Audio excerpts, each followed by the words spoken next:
Hello and welcome guys. Now in this video I'll be talking about why we only take 20% as a test data. Why not 30%? Why not 50%? Around this. So the choice of training train test split ratio such as 20%, 30%, 50% is a trade-off between training and testing data, and it depends on the specific goal of the analysis. So this analysis as well as the size of data set as well as how much available data we have. So there is no fixed rule that mandate a particular split ratio, and the choice can vary based on many factors. So let me tell you about all the factors, but before that let me implement this particular thing with 20%, 30%, 40% and 50% ratio, and see what how it affect the model performance. Okay, train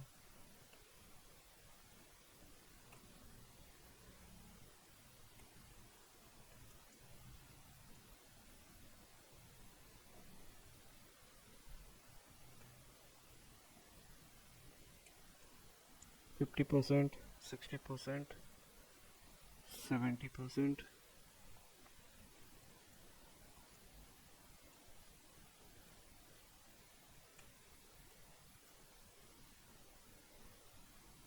and we were already doing 80%. Okay, so let's understand this. So what we need is, let's I'm copying all the codes from here, the previous task that we done in the last video. So just paste it. Okay,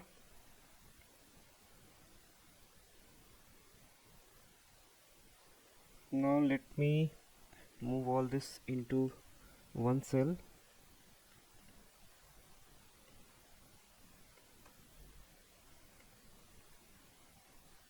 Okay, now also this one. Okay, now let's run a loop. Okay, so for I in test sizes, so here we will store all our sizes. Okay, so uh, 0 0.2, 0 0.3, 0 0.4 and 0 0.5. Okay, let us practice with all this split ratio, and then let's see how the performance affect. Okay,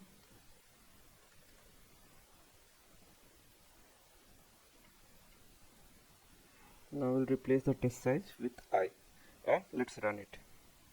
Okay, it says some error, indentation error. Okay,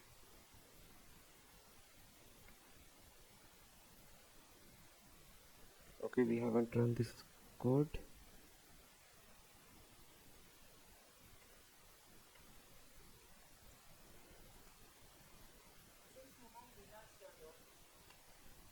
Okay, with test size,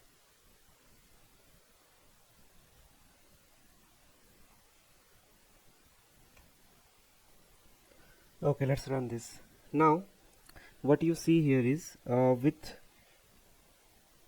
20% of data into training set, we are getting around 97% accuracy. With 30% we are getting around 98% accuracy. With 40% we are getting 95% accuracy. With 50% we are getting around 94, round of 95% accuracy. So what we have understood is that the size of the data set, so imagine if we have a large data set, you can allocate a smaller portion of testing like 20, 30, 40, 50, and still have sufficiently large testing set for evaluation. So in contrast, for a smaller data set, we might prefer large testing set like 30% or 50% to ensure a reasonable number of test sample. Now in the context of data availability, sometime we might have limited data available. In such cases you might opt for large training set to maximize the use of your data, and this can especially important if the data set is small. Next important factor is model complexity. So if you are working with complex model that can easily overfit the data in deep neural network that we will learn later, so a larger testing set is often preferred to assess the model generalization and performance.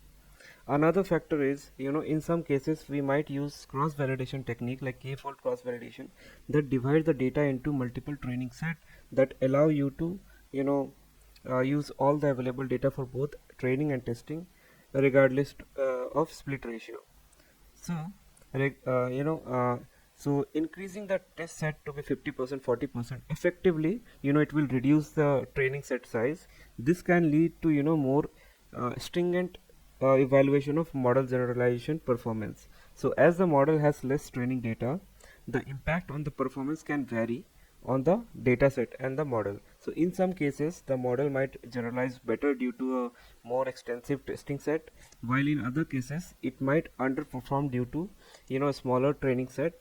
So it is essential to consider the trade-off when selecting the train test split ratio based on the specific characteristics of your data and analysis goal. So accuracy with test size of 20%. So when we allocated 20% of data for testing, the model achieved an accuracy of approximately 96%.